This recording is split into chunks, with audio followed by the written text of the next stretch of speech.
Et yo, c'est Théo, on se retrouve pour une nouvelle vidéo. Le recyclage, comment ça fonctionne? De nos jours, plusieurs méthodes existent pour pallier ou freiner la prolifération des déchets plastiques qui sont nuisibles pour l'environnement.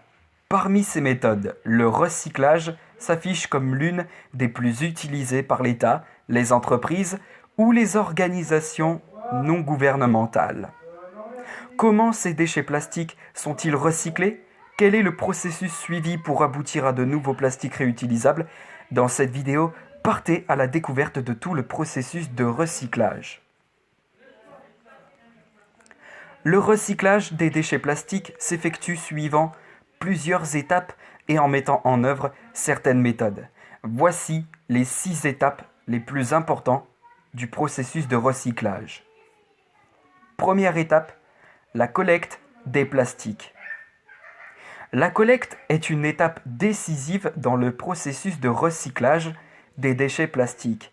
Elle est effectuée par les simples utilisateurs du plastique qui font le tri de leurs déchets plastiques à la maison et les déposent dans les bacs ou conteneurs de tri prévus à cet effet. Il peut s'agir des bouteilles et flacons en plastique, mais aussi des sacs et films en plastique ou encore des pots ou récipients en plastique. Toutefois, certains types de plastique ne sont pas recyclables, comme les plastiques ayant contenu des substances ou liquides extrêmement toxiques, dont les insecticides et les poisons. Il est donc conseillé de ne pas les mélanger aux déchets plastiques recyclables. Après cette étape, les plastiques ainsi collectés sont convoyés vers un centre spécialisé de tri. Deuxième étape, le centre de tri.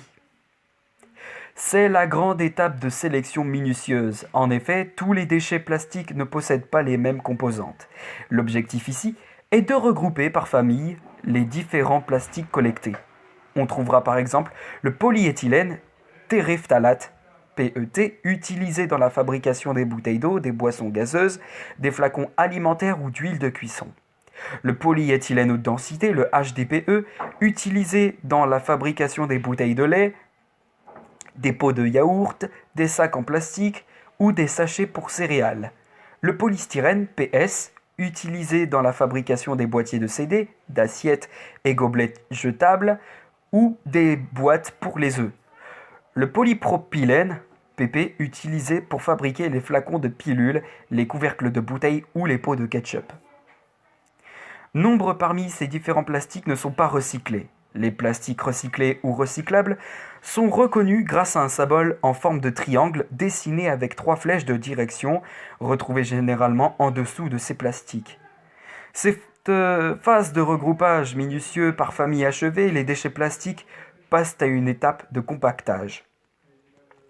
Celle-ci consiste à ramollir et aplatir le plus possible les déchets plastiques grâce à des machines spéciales. Les différentes étiquettes ou autres affichages collés sur les plastiques sont retirés grâce à la vapeur d'eau. On obtient par la suite d'énormes blocs cubiques appelés balles de plastique. Celles-ci sont ensuite convoyées vers un autre centre pour la 3e étape, celle du broyage et du nettoyage. 3e étape, le broyage et le nettoyage. À cette étape, les balles de plastique sont envoyées dans une machine où chaque plastique est soigneusement nettoyé. Cela permet de débarrasser l'ensemble de toutes les impuretés qui pourraient s'y retrouver. Une fois nettoyés, les plastiques sont envoyés dans des broyeurs de grande capacité où ils sont minutieusement broyés et déchiquetés grâce à des lames rotatives. Généralement, après cette phase, on obtient des paillettes de différentes couleurs. Le résultat obtenu est introduit dans des laveuses industrielles pour un 2e nettoyage. Au cours de ce nettoyage, les plastiques de type PET ou HDPE coulent, ceux provenant des bouchons et couvercles restent en surface. S'ensuit l'étape de séchage des paillettes. 4e étape, le séchage.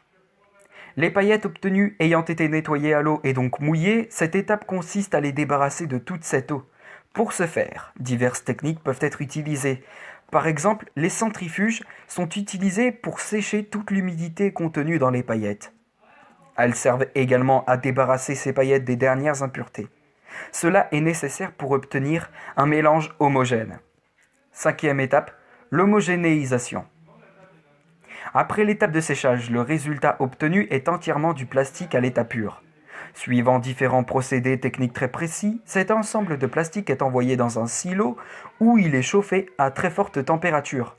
Le chauffage continue jusqu'à l'obtention d'un ensemble homogène sur le plan couleur, comportement et texture. Tout ceci s'effectue en prenant en compte les consignes des clients ou la nature des objets finaux à fabriquer sur la base du plastique recyclé. Enfin, sixième étape, l'obtention des granulés. La pâte homogène issue de l'étape précédente passe par une autre machine appelée extrudeuse. Celle-ci modifie la pâte et produit des monofilaments ou fils qui refroidissent au contact avec l'air et l'eau. Les fils refroidis sont récupérés par un autre système qui les découpe généralement en petits grains.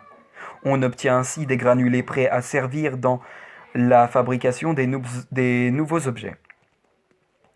Les granulés issus du polytéréphtalate d'éthylène ou PET serviront par exemple dans la confection des vêtements polaires, des sacs de course, des meubles, des bidons pour les boissons ou des tapis. Ceux issus du polyéthylène haute densité serviront dans la confection des pots de yaourt, de stylos ou de matériaux de construction, et ceux issus du vinyle ou PVC pourront servir dans la fabrication des emballages, de détergents, de tuyauterie ou de matériel médical. Il est important de savoir que le plastique n'est pas recyclable à vie. Après un certain nombre de cycles de recyclage, le plastique est incinéré comme le verre. Il vous est sûrement déjà arrivé de vous demander pourquoi il faut recycler des matières que vous avez déjà jetées ou dont vous n'avez plus besoin et pourquoi il y a-t-il autant d'attention autour des déchets plastiques. Dans un monde de plus en plus enclin au changement climatique, à la pollution et à la destruction de l'environnement, il est tout naturel de rechercher des solutions idoines pour freiner un tant soit peu cet état de choses. Le recyclage des déchets plastiques s'impose comme l'une des solutions les plus efficaces pour lutter contre la pollution de l'environnement. En effet, les déchets plastiques ont de grands impacts sur la santé des populations, sur les espèces animales et sur la biodiversité en général. À titre illustratif, selon les scientifiques, un déchet plastique enfoui dans le sol prend environ 100 ans pour se dégrader, ce qui se révèle très nuisible pour l'environnement. Jetés dans la nature, les déchets plastiques peuvent se retrouver d'une manière ou d'une autre dans la mer et ainsi nuire aux animaux aquatiques. Ces mêmes plastiques enfouis dans le sol finissent par porter atteinte aux cultures, car les empêchant d'entendre leurs racines sous la terre pour trouver les minéraux nécessaires à leur développement. Le recyclage présente donc plusieurs avantages parmi lesquels on peut énumérer la diminution de la pollution et des risques écologiques, car une tonne de plastique recyclé équivaut à 800 kg de pétrole brut économisé. La protection de l'environnement, car moins de déchets plastiques seront jetés. La protection des espèces animales en général et des espèces aquatiques en particulier. La préservation des ressources parce que moins de matières premières seront utilisées et la préservation de la couche d'ozone car moins de matières nuisibles seront brûlées. Et bien voilà ce qui conclut cette vidéo. J'espère que vous aurez compris et j'espère que ce sera clair sur ce que je vous expliquais et comment fonctionne le recyclage. J'espère que vous aurez compris. Sur ce, quant à moi les potos, je vous laisse ici pour une vidéo. Pour cette vidéo en tout cas, et je vous retrouve demain pour de prochaines vidéos. Sur ce, je vous laisse et à demain.